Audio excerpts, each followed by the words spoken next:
The morning sun burned through the thin mist over the naval base, turning the training grounds into a shimmer of heat and dust. Dozens of recruits stood in perfect lines, boots polished, faces tense, eyes fixed forward.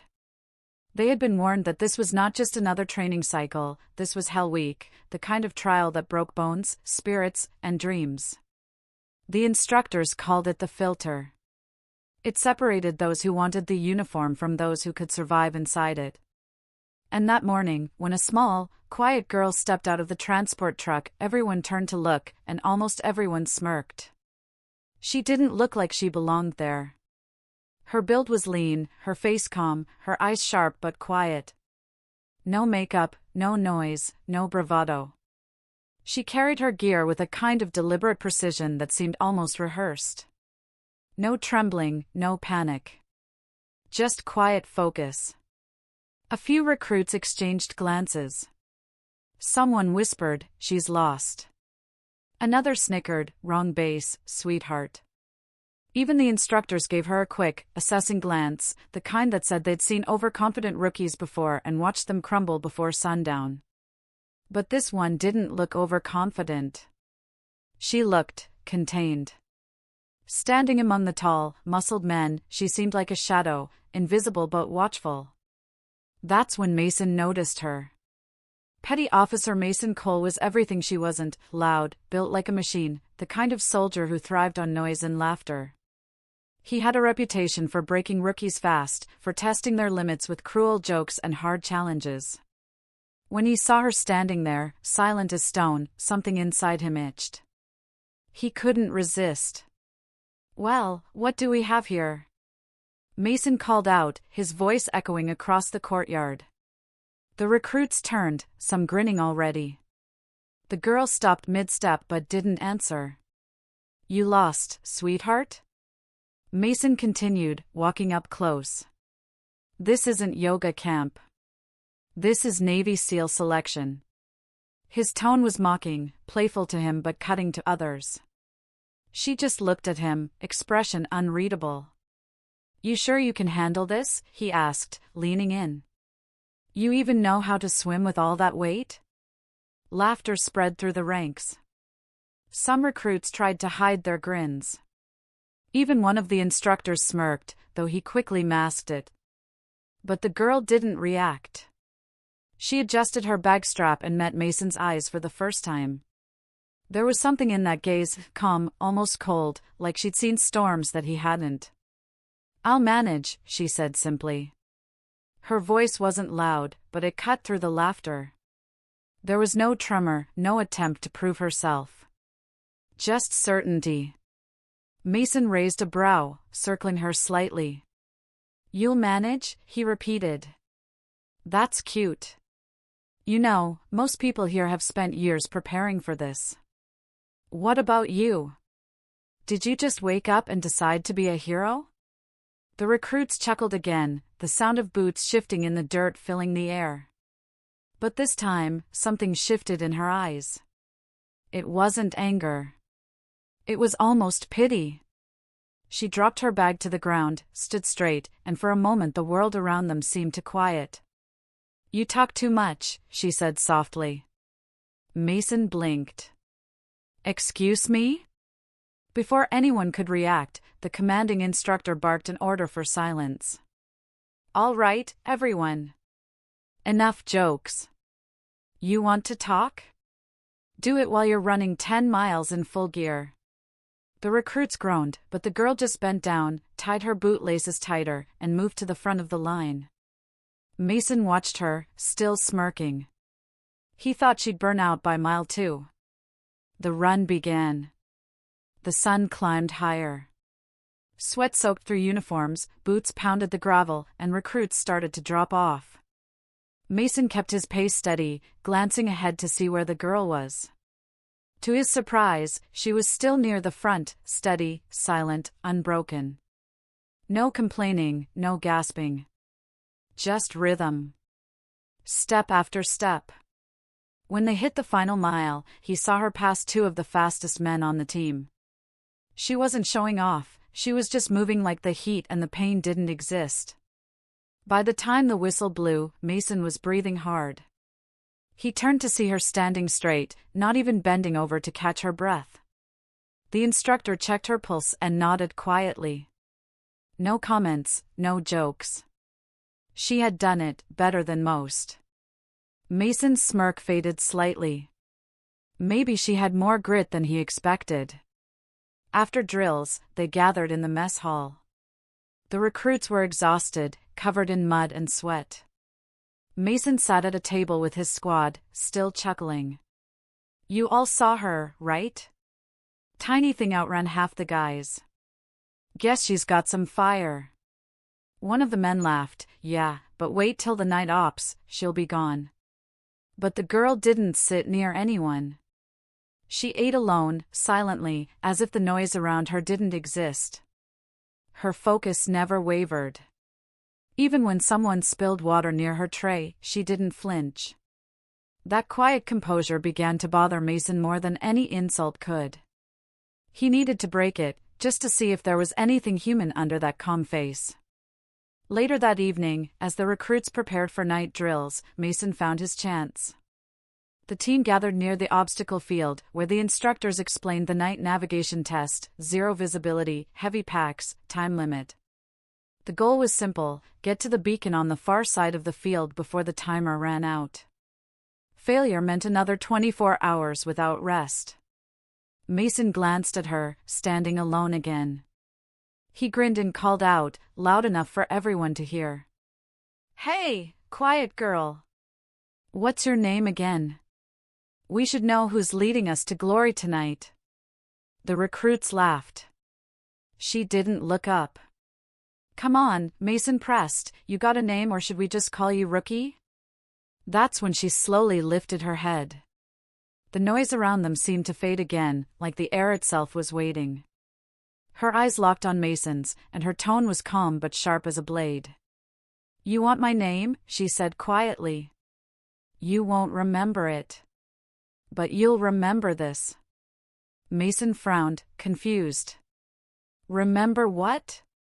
She stepped closer, close enough that only he could hear. Her words were a whisper, but they hit like thunder. Viper 1. Mason froze. The laughter stopped. For a second, it was as if someone had punched the air out of his lungs. The name wasn't random, not to him. Every soldier had heard it at least once. Viper 1 was the call sign of a ghost, a legend from an operation so classified that even commanders refused to speak of it. Rumors said she led a Black Ops team that vanished during a mission deep in enemy territory. Some said she was dead. Others said she disappeared by choice. But she couldn't be that Viper 1, could she? Before he could say a word, the instructor blew the whistle. Move out! The recruits sprinted into the darkness, flashlights off, compasses ready. Mason's heart was pounding, not from the run, but from what she said. He wanted to ask, to demand answers, but every time he looked at her silhouette moving through the trees, he felt a cold realization sink deeper into his chest. The night grew colder. Recruits stumbled, cursed, fell. But she didn't stop. Every step she took was precise, confident, like she had already mapped the field in her mind. Mason tried to keep up, but when he reached the final beacon, she was already there, standing still, the blue light reflecting off her calm face. She looked at him, not smug, not smiling. Just steady. Told you, she said softly.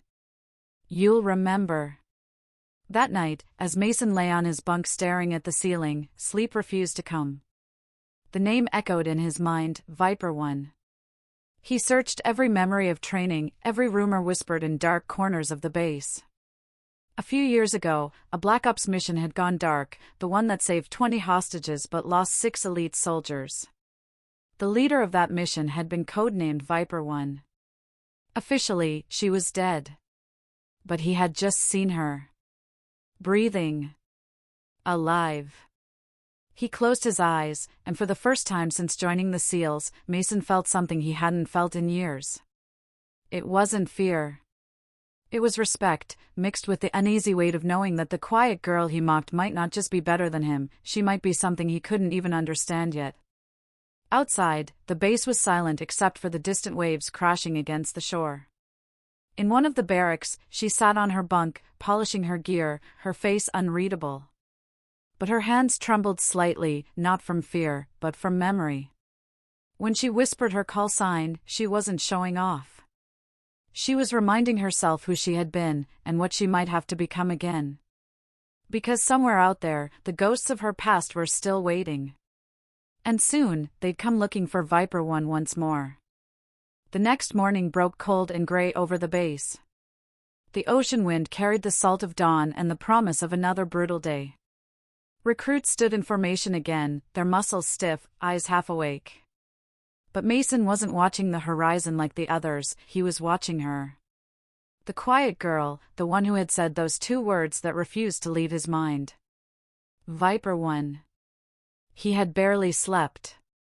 Every time he closed his eyes, that name echoed like a warning. He'd even searched the restricted archives on the internal terminal before lights out, but all records connected to Viper One were locked. Access denied. The system had tagged the file with a red seal, classified, level Omega.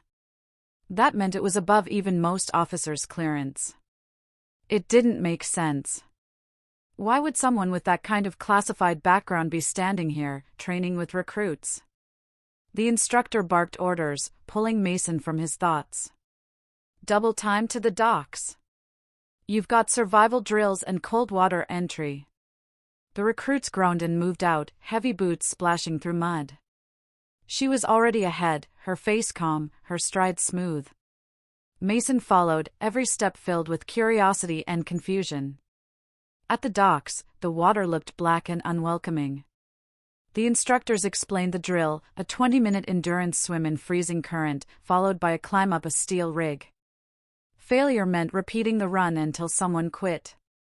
Mason expected her to hesitate this time. She didn't. She dove first, slicing into the cold like she was greeting an old friend. The recruits gasped at the shock of the water. A few panicked, shouting curses, their teeth chattering. Mason fought the current, his breath sharp and uneven. But when he turned his head mid-stroke, he saw her again, her motion clean, precise, relentless. She wasn't fighting the water, she was part of it. He couldn't explain it, but she moved like someone who had done this hundreds of times before, not for training, but for survival. By the time they reached the rig, she was the first one climbing. The steel was slick, the wind biting. Mason grabbed the bar behind her, breathing hard. "Who are you?" he muttered between gasps. She didn't answer. She reached the top, pulled herself over, and sat quietly, staring at the horizon. When the others joined, she was already standing, steady despite the rocking platform. One of the instructors yelled from below, "Name." He was recording times. Each recruit shouted their name as they crossed. When it came to her turn, she hesitated a second, then said simply, "Reyes." Mason noted it instantly, so she did have a name. Reyes. But when he whispered it under his breath, it didn't sound right. He was certain that wasn't the name connected to the file he'd once heard about. After the drill, they returned to the barracks for weapons assembly practice. The recruits sat in rows, disassembling rifles blindfolded. The instructor paced between them. Mason's hands moved quickly, but his focus was still on her. She finished assembling her weapon in half the time it took him. No mistakes. No wasted motion. When the instructor checked hers, he raised an eyebrow but said nothing. He just nodded slightly and moved on. That kind of efficiency didn't come from a rookie, it came from muscle memory built on real combat. When the session ended, Mason found her alone near the gear lockers. He approached slowly, trying not to sound aggressive. "Reyes, right?" he asked. She didn't turn. "That's what you said out there." She zipped her duffel and finally looked at him. "That's right." "Can I ask you something?" he pressed. "Where did you learn to swim like that?" She met his eyes, her tone even. Places colder than this. Okay, Mason said, crossing his arms. And what about your call sign? Her gaze hardened slightly. What about it? You said Viper 1. You know that name means something, right? It's not just a call sign. It's... She interrupted him softly but firmly. A story. That's all it is. No, Mason said. It's not. I've heard things. About a mission that went dark. About a team that didn't make it back. You don't just use that name unless... She stepped closer, her expression cold enough to silence him. Unless what? He hesitated. Unless you were there. For a long second, neither of them spoke. The hum of generators and distant shouts filled the silence. Then she gave a small, emotionless smile. Believe what you want, Mason. But stop asking questions you don't want answers to. She walked away, leaving him standing there, uneasy. That night, as the recruits slept, Mason sat awake on his bunk, scrolling through his old contacts on a secure channel. One of his friends, an intel tech, still owed him a favor. Mason typed quickly, "Find me everything on Operation Nightglass." Keywords, Viper 1. Minutes passed. The reply came back short and chilling, "You didn't hear this from me." Classified mission. Viper 1 led recovery team. 17 hostiles neutralized. 6 team members Kia. Viper 1, status unknown. Mason stared at the screen, his chest tightening. Status unknown. He looked toward her bunk across the room. She was awake, too, sitting in the dark, staring out the window. The next morning, the instructors introduced a combat simulation, a capture and rescue drill. Teams would split into 2 groups, attackers and defenders. Mason and Reyes ended up on opposite sides. She was defending. The goal, protect the hostage in a mock compound while Mason's team tried to break in and retrieve. The exercise began at dawn. Smoke grenades filled the air, simulated rounds cracked across the field. Mason moved through cover, signaling his team silently. But every move they made, she countered. She anticipated them perfectly, like she'd read their strategy before it started. When Mason tried to flank left, she was already there, dropping smoke and pinning his path. Within minutes, his team was cornered. Then, suddenly, a blur moved through the fog, her. She struck fast, disarming Mason before he could react. In one move, she had him on the ground, her mock rifle aimed between his eyes. The whistle blew. Drill over. The recruits erupted in laughter and disbelief. The instructor shouted, "Defenders win. Fastest defense on record." Mason lay on the ground, breathing hard, staring up at her. She lowered her weapon and extended a hand. For the first time, there was the smallest trace of emotion in her eyes, not mockery, but a hint of understanding. He took her hand and stood, brushing dust off. "You planned that," he said quietly. She nodded once. "Always plan for the predictable." "And you," she paused. "You were predictable." He should have felt angry. Embarrassed. But instead, he felt something else, a strange pull of respect. She turned to leave, but before she could, Mason asked, "Why are you here, Reyes?" "Someone like you doesn't start over unless something's chasing them." She stopped. Her shoulders stiffened, but she didn't look back. "You're smarter than you sound," she said softly. "But if I tell you, you'll wish you never knew." That night, the base was hit by a sudden blackout. Lights flickered out. Emergency alarms buzzed through the dark. The recruits scrambled out of bed, thinking it was another surprise drill. But the instructors' faces said otherwise. This wasn't training. Mason ran outside, scanning the perimeter. Somewhere in the shadows, he caught sight of her, standing alone, eyes sharp, watching the far fence line. The wind carried a faint mechanical hum, a sound that didn't belong there. "Get back inside," an instructor yelled. But she didn't move. Her hand went to her belt instinctively, reaching for a weapon that wasn't part of any training kit. Mason froze as she whispered something under her breath, something that sounded like a code. Then, from the dark, a distant explosion flashed beyond the base wall. The shockwave hit seconds later, throwing dust and panic into the night. Mason ducked, covering his head, and when he looked up, she was gone. All that remained was her bunk, empty except for a small metal tag resting on the blanket. Mason picked it up with trembling hands. One word was engraved on it. Viper 1. The base was chaos. Sirens howled through the cold night as red warning lights flashed across the compound. Recruits ran in every direction, confused, half-dressed, clutching helmets and weapons that weren't loaded. Instructors barked orders through radios, trying to figure out what had happened. But no one had answers. The explosion had come from outside the perimeter, close enough to rattle the windows but far enough that no bodies were found. It wasn't an accident.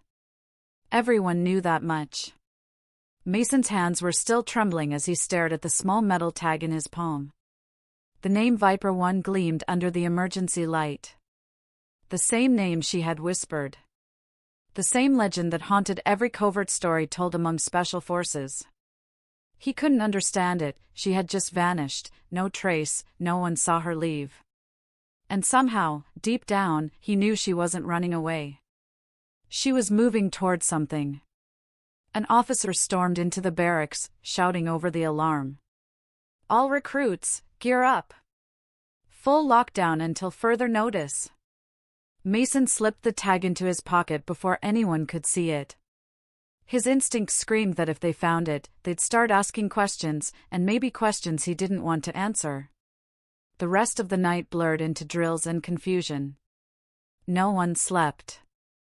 Guards doubled on every tower.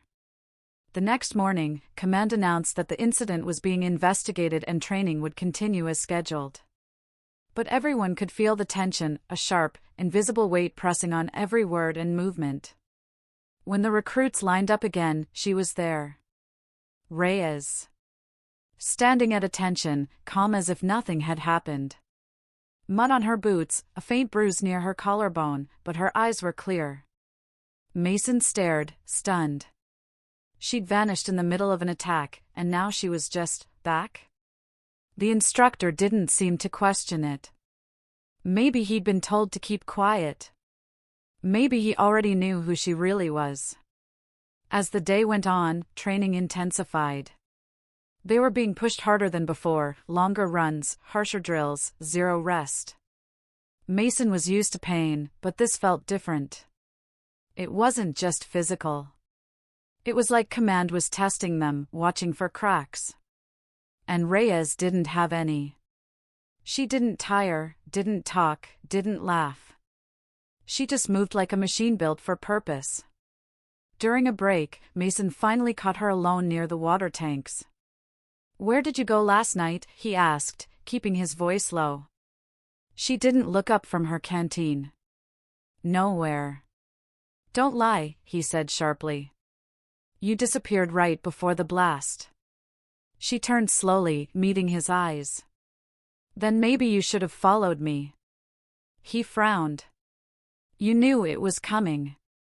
She gave a small, humorless smile. "You think explosions just happen around me?" Her tone was quiet but heavy. Mason stepped closer. "So it was an attack." "Not yet," she said softly.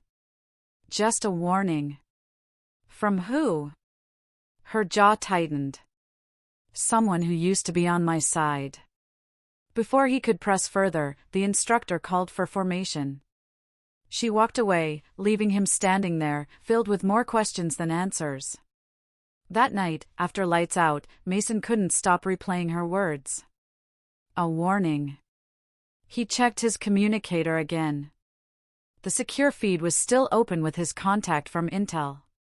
He typed fast, cross-check Operation Nightglass with any recent encrypted transmissions or field incidents. Look for matching explosive signatures. A few minutes later, the reply came, you didn't hear it from me, but one of the fragments from last night matches night glass tech. Old stuff. Only one unit ever had access. Viper unit. Mason's throat went dry. Viper unit. That was her. That was her team. He closed the terminal, his mind spinning. If that tech was here, that meant someone connected to her past had found the base. But why? What did they want with her? 2 days later, the recruits were called to the combat range. A live exercise, this time with real weapons and tactical coordination. It was supposed to be a controlled simulation, but something about the atmosphere felt wrong. Even the instructors looked tense. The drill began with gunfire echoing through the mock village. Recruits advanced through obstacles, shouting commands. Mason took point for his squad, clearing corners with precision. Reyes moved with another team on the far flank. Then, halfway through the exercise, something changed. The gunfire got louder, sharper. Real bullets. The instructors shouted to cease fire, but it was too late. Smoke covered the range, and chaos erupted. Mason hit the ground as a real explosion ripped through a nearby building. Shrapnel flew past his head. Someone screamed. He crawled to cover, heart hammering. This isn't training, he yelled. The recruits were panicking. Radios crackled with static. And through the haze, he saw her. Reyes, no, Viper 1, moving with cold precision, shouting commands to the terrified recruits. Down! Stay low! To the left wall, now! Her voice cut through the chaos like a blade. She wasn't afraid. She wasn't guessing. She was leading. Mason followed her lead, dragging a wounded recruit behind a barrier.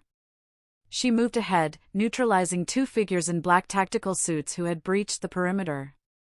Her aim was flawless, double-tap center mass, clean and fast.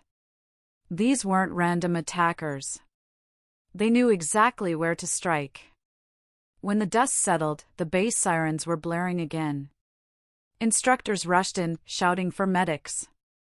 3 recruits were down, several injured, but the attack was over.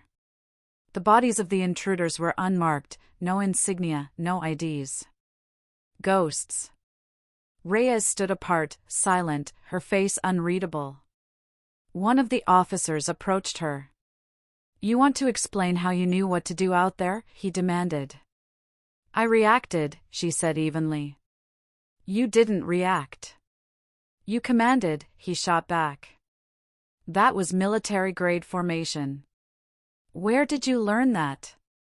She didn't answer. The officer stared for a moment, then walked away, muttering into his radio. Mason approached quietly. They were after you, weren't they? He asked. Her silence was enough of an answer. He took a slow breath. Who were they?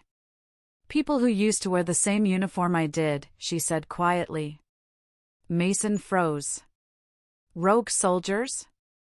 Not rogue, she said. Erased. The weight in her tone chilled him. What does that mean?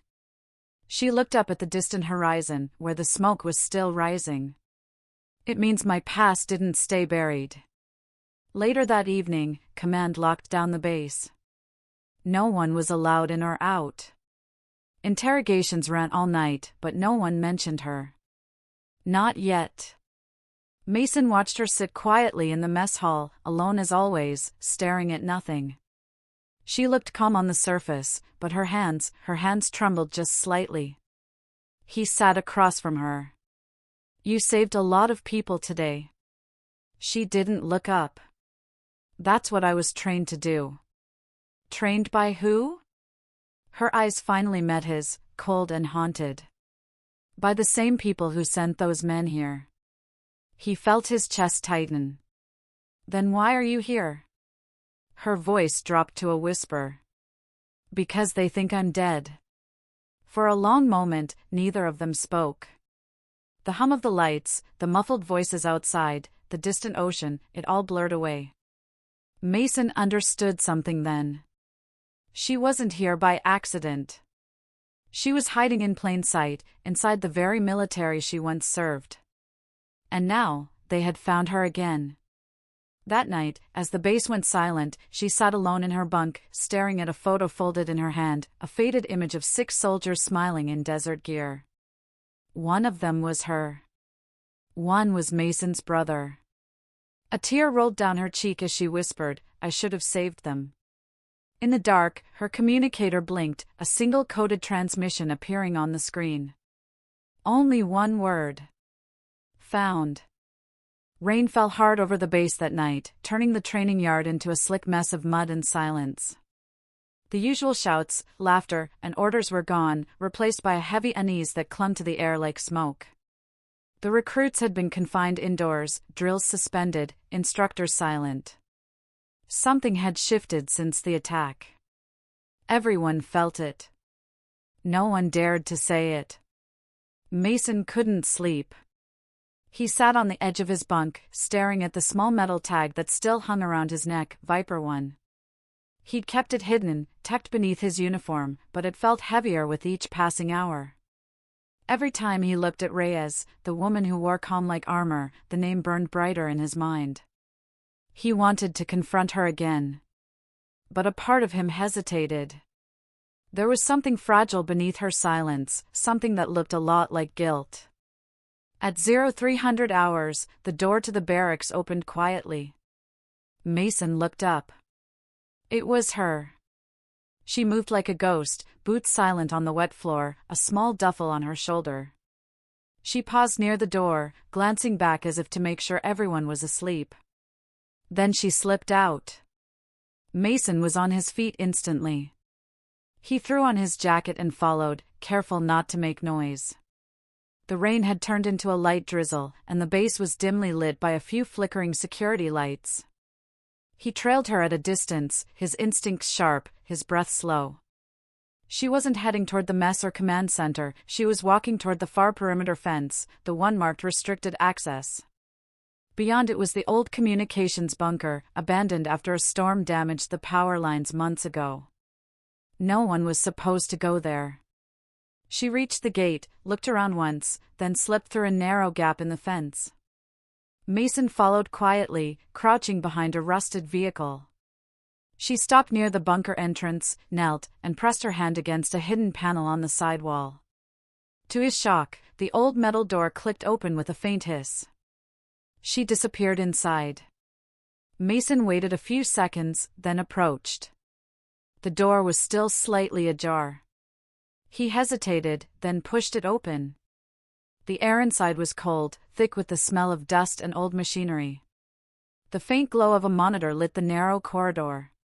He moved quietly, hugging the wall. Voices echoed, not loud, but distinct. Reyes was standing in front of a flickering screen, speaking into a headset. "I told you not to contact me again," she said sharply. A distorted male voice replied, crackling through static. "You can't hide forever, Viper.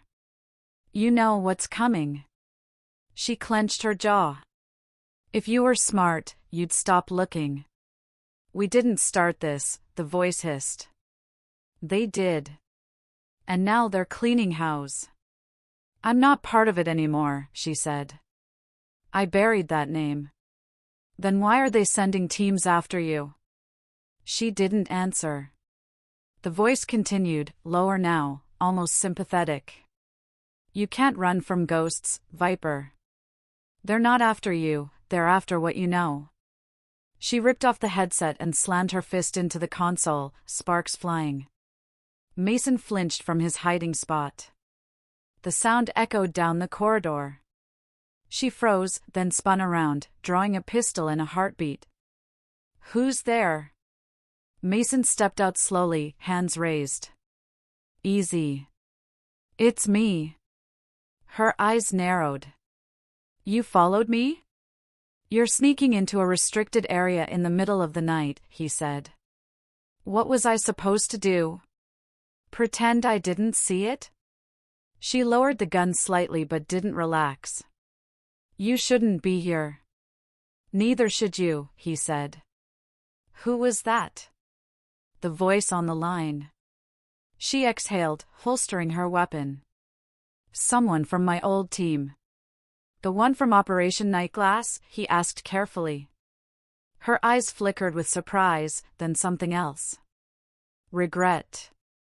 You looked me up, she said quietly. I had to, he admitted. You're hiding something that's putting everyone here at risk. She stared at the floor for a moment before answering. The mission wasn't what they told you. Nightglass wasn't about saving hostages. It was about erasing evidence. Evidence of what? She hesitated. Illegal strikes. Civilian deaths. We were told we were rescuing people, but the truth is, we were sent to silence witnesses. Her voice cracked slightly. My team didn't know until it was too late. When we tried to pull out, command cut our line. 6 of my people died. I was the only one who made it out. Mason felt the air leave his lungs. And they blamed you. She nodded slowly. They called it desertion. Said I went rogue. They needed a ghost to bury the truth, and I was the easiest to erase. The rain outside beat harder against the metal walls. Mason stepped closer. And the attack here? They're trying to finish what they started, she said bitterly. No loose ends. But why now? She looked up at him, eyes haunted. Because someone inside this base sent a signal. Someone knows I'm alive. Before Mason could respond, the lights flickered, once, twice, then died completely. The bunker went dark. Reyes grabbed his arm. We have to go. Now. Why? What's? Because they're already here, she whispered. Gunfire erupted outside. Muffled shouts echoed through the rain. Mason and Reyes ducked low, moving through the shadows toward the exit. The sound of boots splashing through puddles grew closer, multiple men, coordinated, moving like professionals. Not random attackers this time. These were trained soldiers. Reyes peeked around the corner and motioned for silence. A flash of lightning illuminated the figures outside, dark tactical suits, no insignia, the same type as before. One of them spoke into a calm, voice flat. Target confirmed inside the structure. Reyes swore under her breath. They found me faster than I thought. Mason looked at her. You can't fight them alone. She gave a small, grim smile. I've done it before. Yeah, and your team didn't make it out last time, he said quietly. Her eyes met his, sharp, determined, but full of old pain. Then maybe it's time I stop running. Before he could argue, she moved, fast, precise, silent. Mason followed her out the back exit, the rain masking their footsteps. They slipped through a drainage ditch behind the bunker as gunfire tore through the front entrance. Bullets sparked off metal. She motioned for him to stay low, then threw a small device over her shoulder. A blinding flash erupted behind them, followed by silence. When they finally stopped near the edge of the forest beyond the base fence, both were soaked and breathing hard. Mason looked at her, disbelief in his voice. What now? You can't go back. They'll arrest you.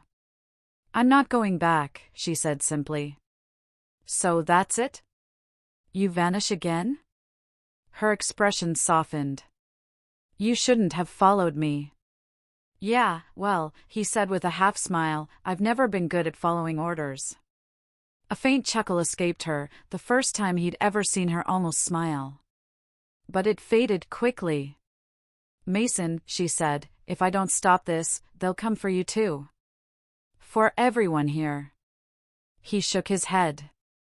Then I'm coming with you. She hesitated. You don't even know what you're walking into. Maybe not, he said. But I know what happens if I don't. For a long moment, she looked at him, studying his face, not as a rival, not as a recruit, but as a soldier willing to stand beside her when everyone else ran. Then she nodded. "All right," she said softly. "But from this point on, you don't call me Reyes." He raised an eyebrow. "Then what do I call you?" She turned toward the storm, her silhouette framed by lightning. "Call me what they fear." Mason's heart pounded as he whispered it back. "Viper One." She glanced over her shoulder, a cold fire in her eyes. "Let's finish what they started." And with that, the quiet girl who once stood invisible among recruits disappeared into the night again, not running this time, but hunting. The night was long, silent, and heavy with the kind of tension that made every second feel like it could shatter into chaos. Mason and Reyes, no, Viper One, had been on the move for hours. The forest stretched endlessly around them, cold mist wrapping through the trees like pale ghosts. They didn't talk much. Every sound felt dangerous. Every rustle of leaves might have been an enemy patrol. By dawn, they found shelter in an old ranger outpost, half collapsed and buried in moss. Mason shut the door behind them while Viper One swept the room with the precision of someone who'd done it 1,000 times before. The air smelled like damp wood and oil. She found an old lantern, lit it, and set it on a crate between them. For a while, they just sat there, two shadows in the flickering light. Mason finally broke the silence. "So," he said, "what now?" Viper One didn't look up. She was cleaning her weapon, hands moving steady and cold. "Now," she said, "we stop running." "By doing what?" he asked. "By finding who's behind it," she said simply. "The kill order. The cover-up. The one who turned my mission into a graveyard." Mason leaned forward. "You think someone inside the base sold you out?" She nodded. "It wasn't random. They knew I was here. They sent men with clearance codes. That means command access." "Then we need proof," Mason said. "Something that connects them to the operation." She looked up at him, and for the first time, a faint glimmer of respect flickered in her eyes. "You're learning fast." He smirked. "Good teacher." That earned him a small, quiet laugh. It was brief, but it lightened the air between them for just a heartbeat before the world came crashing back. Reyes, Viper, reached into her bag and pulled out a small, weathered hard drive. "This," she said, setting it on the crate, "is everything I pulled from the Nightglass servers before they burned the site. It has coordinates, mission orders, names, even encrypted transmissions. If we can decode it, we'll know who signed the kill list." Mason frowned. "Then why didn't you show this to anyone?" She gave a bitter smile. "Because the last time I tried, my handler disappeared. 2 days later, they sent a drone strike to erase my location." Silence fell again. Mason felt a cold chill run through him. "So we're up against someone high. Really high.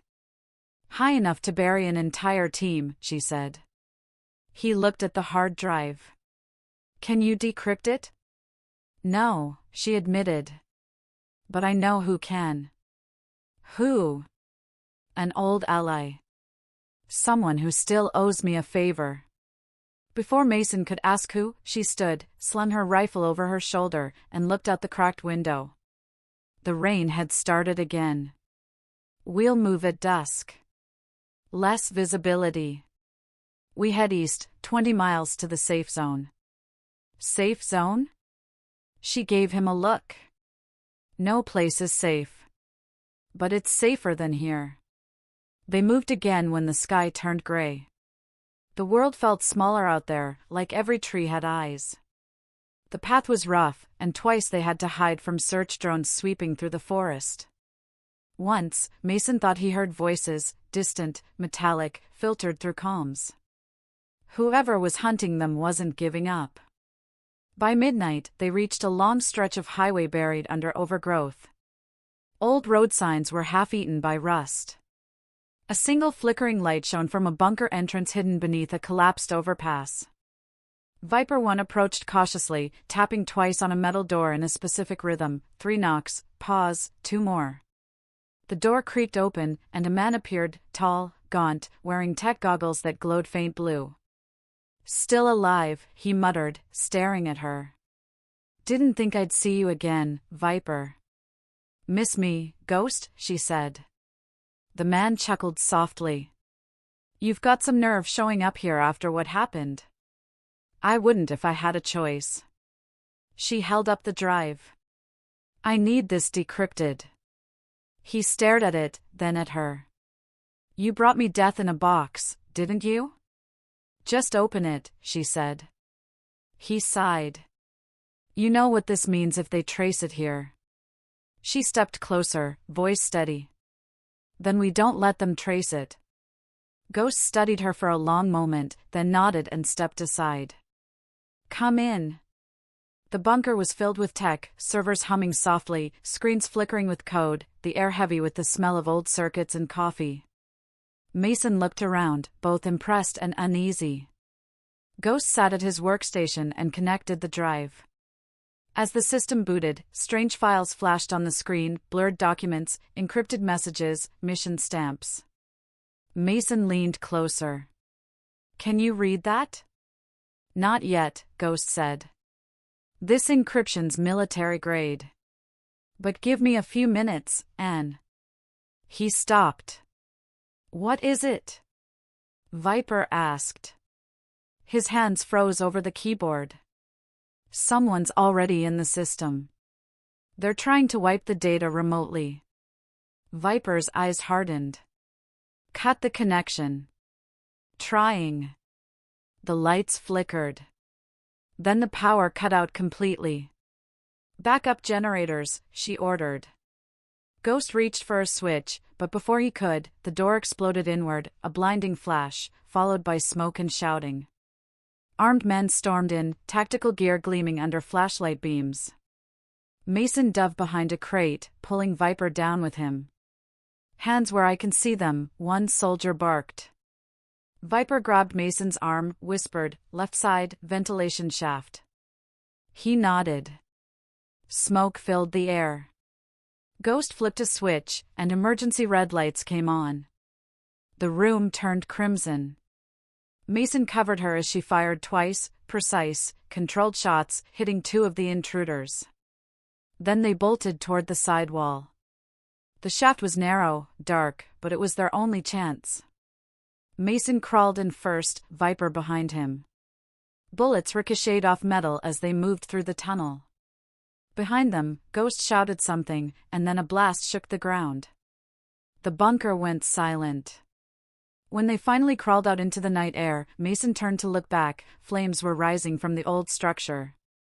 Viper stood still, watching the fire with unreadable eyes. "He's gone," Mason said quietly. She didn't respond for a moment. Then she whispered, "He knew it was coming." "He always did." Mason stared at her. "You think he wiped the data before they got it?" She gave a small nod. "He would have made sure of it. But if he decrypted any part, it'll be in the emergency cache." Which means there's still a chance." Mason took a deep breath. "So where's the next step?" She turned to him, her face half-lit by the fire's glow. "Washington. The capital. That's where the chain ends." He blinked. "You think this goes that high?" "I know it does," she said. "And the person behind it wears a uniform just like ours." Mason looked at her, realizing the scale of what they were stepping into. "If you're right," he said slowly, "then we're not fighting a mission anymore. We're fighting the system itself." She holstered her weapon, eyes dark and cold. "Then we make the system bleed." Lightning flashed again, illuminating her face, rain streaking across her jaw, eyes sharp and determined. In that instant, Mason understood why they'd once called her a ghost. Not because she'd vanished, but because she'd become something that couldn't die. The quiet girl from training was gone. Viper 1 had returned. And she was just getting started. The city stretched before them like a restless beast, bright lights, endless noise, and shadows deeper than the stars above.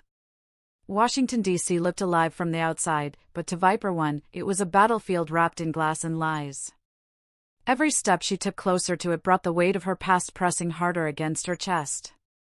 Mason followed a few paces behind, trying to look casual, though he could feel the tension burning through every movement she made.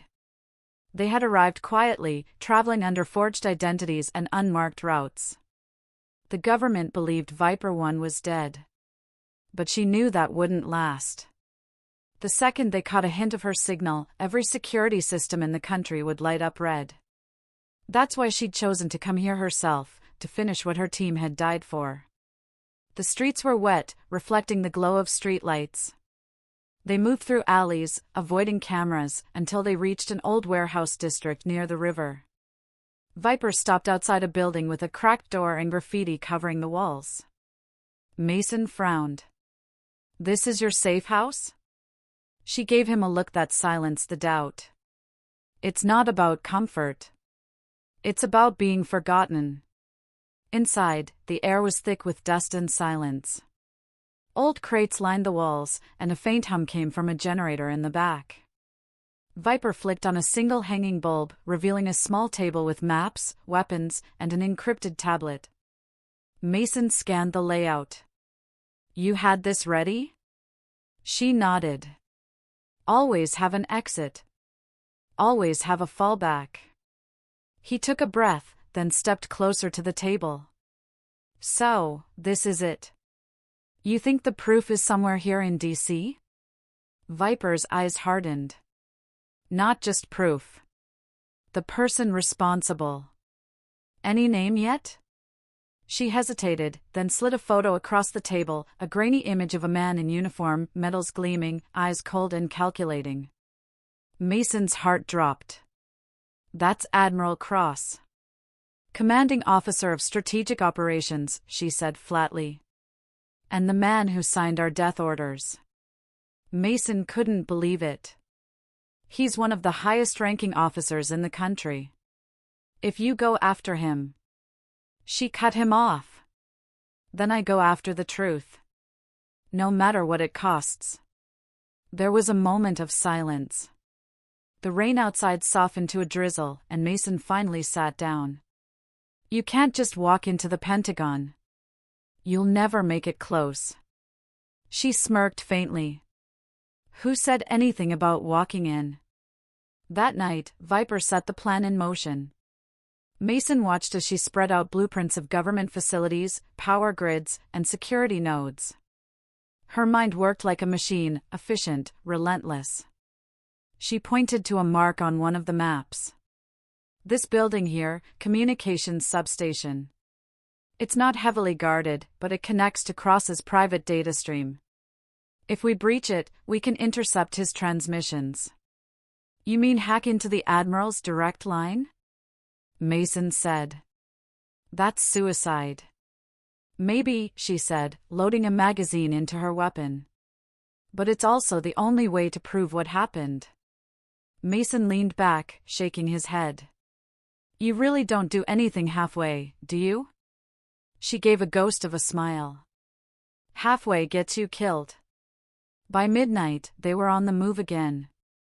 They parked an old black van near the Potomac Bridge and continued on foot. The city was quiet, too quiet, the kind of stillness that hid danger beneath every flickering light. Mason could feel his heart pounding as they approached the substation perimeter. Viper knelt beside the fence, pulling out a small device. "EMP scrambler," she explained. "Knocks out their sensors for 30 seconds. 30 seconds? That's all we'll need." The fence clicked with static, then went dead. They slipped inside, moving fast and low. The building loomed ahead, a squat, gray structure with security cameras rotating silently. Mason followed her through the side door, cutting through shadows and metal corridors until they reached the control room. Inside, she immediately went to work, connecting the decrypted drive Ghost had given her before his death. Mason kept watch near the window, eyes darting between the hallway and her movements. "Talk to me," he said quietly. "Almost there," she replied. Her fingers flew across the keyboard. The system flickered, screens filling with lines of code. Then a window popped open, encrypted messages streaming through. Mason stepped closer. "Is that?" She nodded. "It's him. Admiral Cross. The transmissions are signed with his ID." The messages were short, clipped, and horrifyingly clear. Phase 1 cleanup complete. Target Viper confirmed. Eliminate all remaining Nightglass assets. Another message followed. Authorization from Command Level 1. Operative classified as threat to national secrecy. Mason's hands clenched into fists. "They made you the enemy." Viper didn't reply. Her face was unreadable, her eyes cold. "Now we make them see who they tried to bury." But before she could download the files, an alarm went off. The lights turned red, sirens blaring through the hallways. Mason cursed under his breath. "We've been made." Viper yanked the hard drive free. "Move!" They sprinted down the corridor as heavy boots thundered from both directions. Viper kicked open a side door, leading them up a maintenance ladder to the roof. Searchlights swept across the area. Mason ducked behind a vent as bullets cracked through the air. Down there, a voice shouted. Viper turned, fired 2 precise shots, then jumped to the next building, landing hard and rolling. Mason followed, nearly slipping on the slick metal, but she grabbed his arm and pulled him upright. They ran until their lungs burned, the city lights flashing beneath their feet. Finally, they dropped behind an air duct on a nearby rooftop, gasping for breath. Mason looked at her, adrenaline still racing. "Tell me we got it." She held up the drive, a small red light blinking on the side. "We did."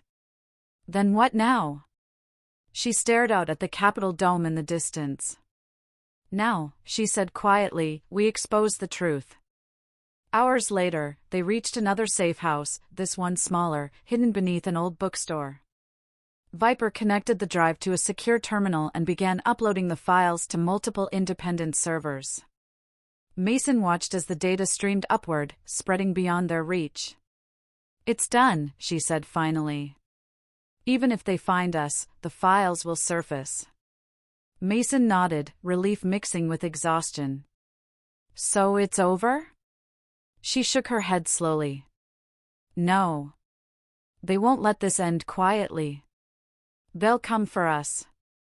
For anyone tied to this." Mason gave a tired smile. "Then we'll be ready." She looked at him, really looked, and for the first time, the steel in her voice softened. "You didn't have to follow me, Mason. You could have walked away." He shrugged. "Maybe. But something tells me the world needs to know who Viper One really is." A faint smile crossed her lips. "You talk too much." He grinned. "And you don't talk enough." For a moment, silence settled, peaceful, almost human. But deep down, they both knew it wouldn't last. Somewhere in the dark, powerful people were realizing their secrets were slipping out. The storm was only beginning. Viper closed the laptop and checked her weapon. "Get some rest," she said. "Tomorrow, everything changes." Mason leaned back, exhaustion finally taking over. As he drifted off, he thought he heard her whisper to herself, so softly it was almost lost to the rain. "They took my team. They took my name. But they'll never take the truth." Outside, thunder rolled across the sky. And in the heart of the capital, the hunt for Viper One had just begun. The morning air over Washington carried an uneasy stillness, the kind that comes before everything falls apart. The city looked peaceful from the rooftop where Viper One stood, but she knew better. Beneath those quiet streets and waving flags, something darker was stirring. Someone in power had realized the truth was out. Below her, Mason was checking their supplies inside the safe house, sorting ammo, and recharging their comm units. The news was already spreading in fragments across underground networks, leaked transmissions, corrupted files, whispers of a classified military operation gone wrong. They'd done it. The information was loose. But it wasn't victory, not yet. When Mason came up to the roof, he found Viper staring toward the Capitol. Her expression was unreadable, but her shoulders were tense, eyes locked on something only she could see. "Any word from the leaks?" he asked. She nodded faintly. "A few networks picked up pieces. Enough to get attention, but not enough to bring anyone down. Cross will try to spin it. He'll call it fake, label us traitors. He'll fail," Mason said. "The files are too solid." She turned to him. "You underestimate how easy it is for power to twist the truth." He frowned. "Then what's the plan?" She looked down at the city again, her voice calm but sharp. "We go to him." Mason blinked. "You mean Cross?" She nodded once. "Face to face." "That's suicide," he said instantly. "You walk into the Pentagon, you'll be shot on sight."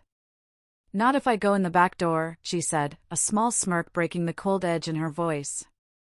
"I built that door years ago, digital and physical. And he doesn't know I still have the key." By nightfall, they were moving again. Mason drove while Viper sat in the passenger seat, silent, her eyes scanning every street. Her nerves didn't show, but he could feel the tension coming off her like electricity. She wasn't just fighting to survive anymore, she was fighting for her past, for her team, for the ghosts that still haunted her. They stopped near an old maintenance tunnel beneath the Arlington sector.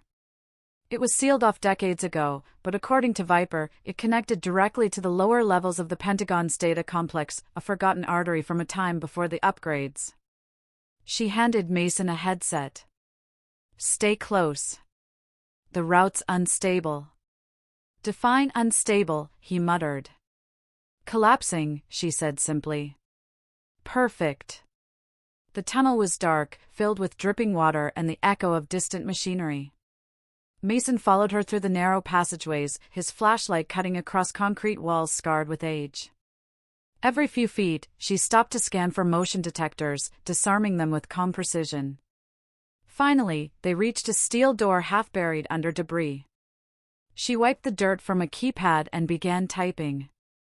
Mason watched as old systems hummed to life, the faint whir of gears and a green light flickering. The door opened with a hiss. On the other side lay a service corridor, cleaner, brighter, alive with quiet hums of power. The air smelled sterile, like ozone and secrets. They were inside. Viper moved quickly, her steps silent. They passed through a maze of hallways until they reached a restricted floor labeled Strategic Command, Clearance Omega. "This is it," she whispered. Mason swallowed hard. "And he's here?" "His office. Top floor. But we're not going there yet." She motioned toward a control room nearby. "First, we show him we're already inside." The control room was small but loaded with terminals. Viper accessed the main server and inserted her encrypted drive. The screen flared to life, streaming code faster than Mason could follow. Within seconds, red alerts began to flash across multiple systems. "Security will come running," he said. "Exactly," she replied. "We need him to notice." Sure enough, a voice echoed through the speakers moments later, calm, confident, unmistakable. "Viper 1, Admiral Cross's voice said. I wondered how long it would take for you to crawl out of your grave." Mason's jaw tightened. Viper didn't flinch. "You built that grave yourself, Admiral." "Maybe," he said, his tone smooth. "But it kept the world safe. You killed 6 innocent soldiers and buried their names under false reports. You call that safety? You were never supposed to understand the bigger picture." Her voice sharpened. "Then explain it to me." Cross laughed softly. You wouldn't believe it even if I did. Some truths are bigger than loyalty, Viper. You were a good soldier. But you forgot one rule: orders aren't meant to be questioned. I didn't forget, she said. I just stopped obeying monsters. There was silence on the line, then the calm voice again, colder this time. You've already lost. My men are on their way. Walk away, and maybe they'll make it quick. Viper leaned close to the mic. You should have killed me when you had the chance. The channel went dead. Mason turned to her. He's coming. I know, she said. And that's the point. Moments later, alarms blared through the corridors. The lights shifted to red, and the sound of boots thundered in the distance. Mason took cover behind a console, while Viper stood her ground, pistol drawn, her breathing steady. The first soldier appeared in the doorway, faceless behind a black visor. Viper fired once, a clean shot to the arm, disarming him before he could raise his weapon. Mason grabbed him and pulled him behind cover. More incoming, he warned. Good, she said. Let them come. For several tense minutes, the air filled with the sound of gunfire, shouting, and ricocheting bullets. But Viper moved like she was born in the chaos, every movement precise, every shot deliberate. Mason fought beside her, his fear replaced by focus. When the last echo faded, the floor was covered in smoke and silence. Mason looked around, catching his breath. You okay? She reloaded calmly. He's next. They moved up the stairwell, the weight of the moment pressing harder with every step.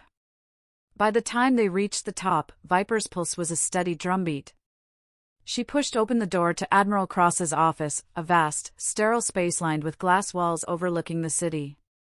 He was there, waiting behind his desk, hands folded, perfectly calm. Impressive, he said. You made it further than I expected. Viper leveled her weapon.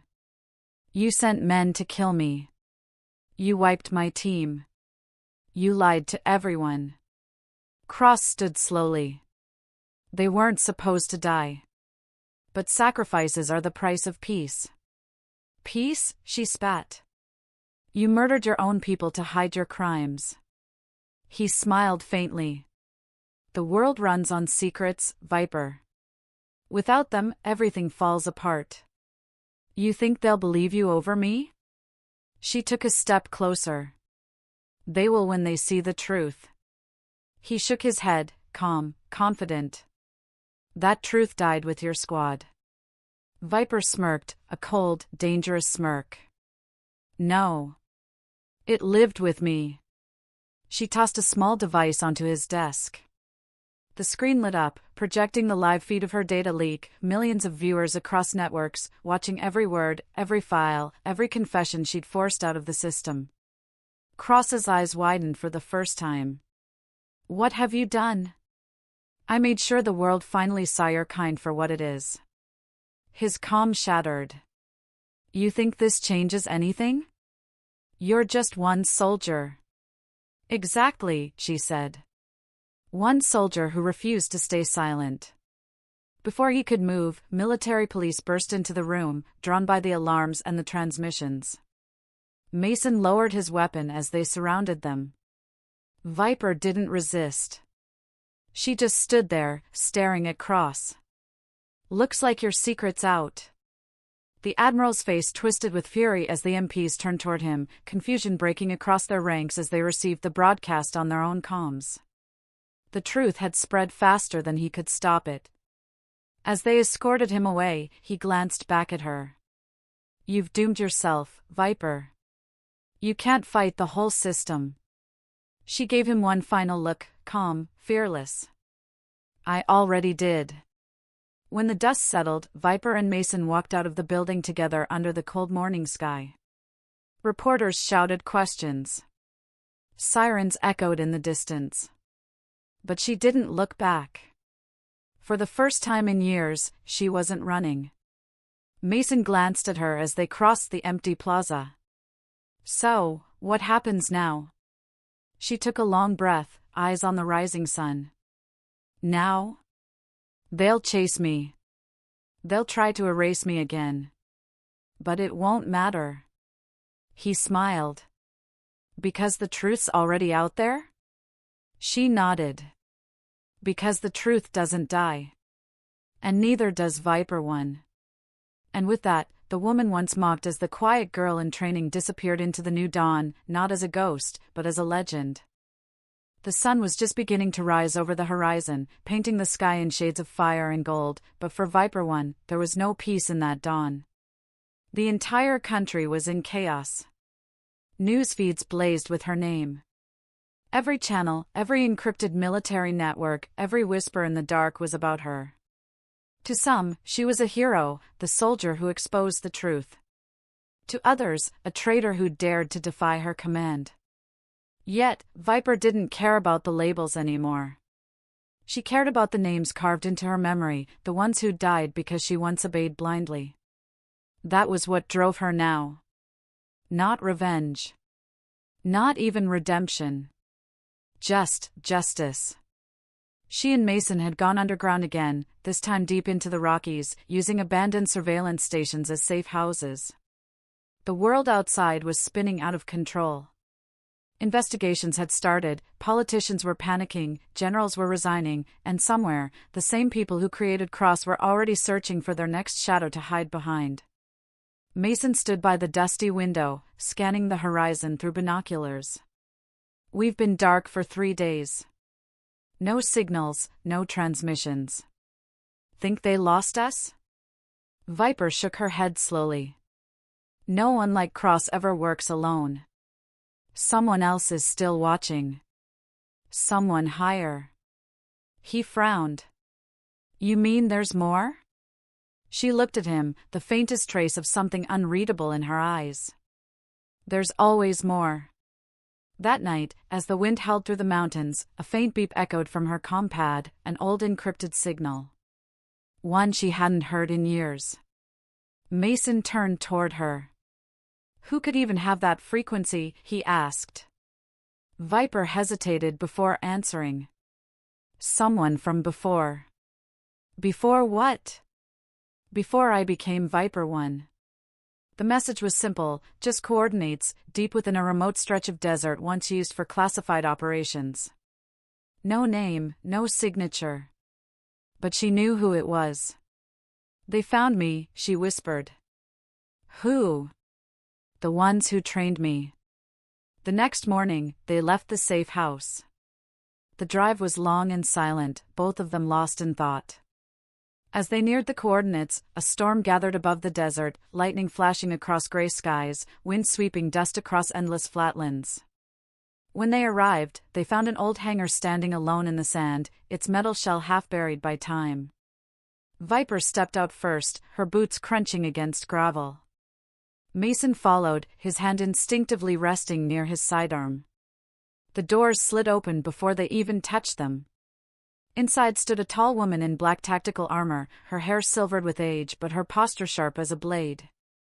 Her eyes locked on Viper's with a mixture of pride and sorrow. Viper One, the woman said softly.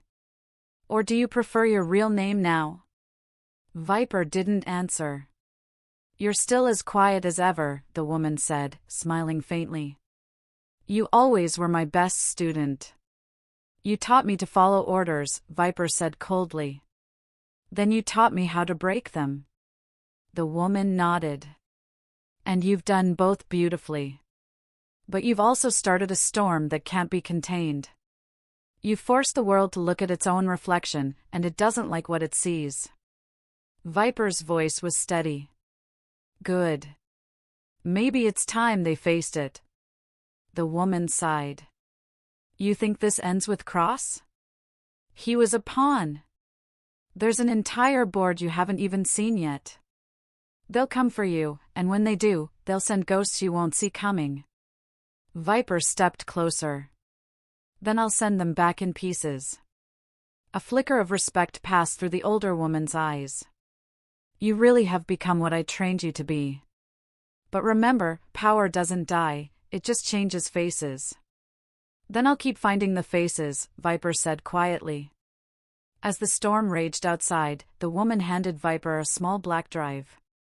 This holds the rest of the truth, the names, the operations, everything Cross was part of and everyone above him. Take it. But understand this, once you open it, there's no going back. You'll never have a quiet life again.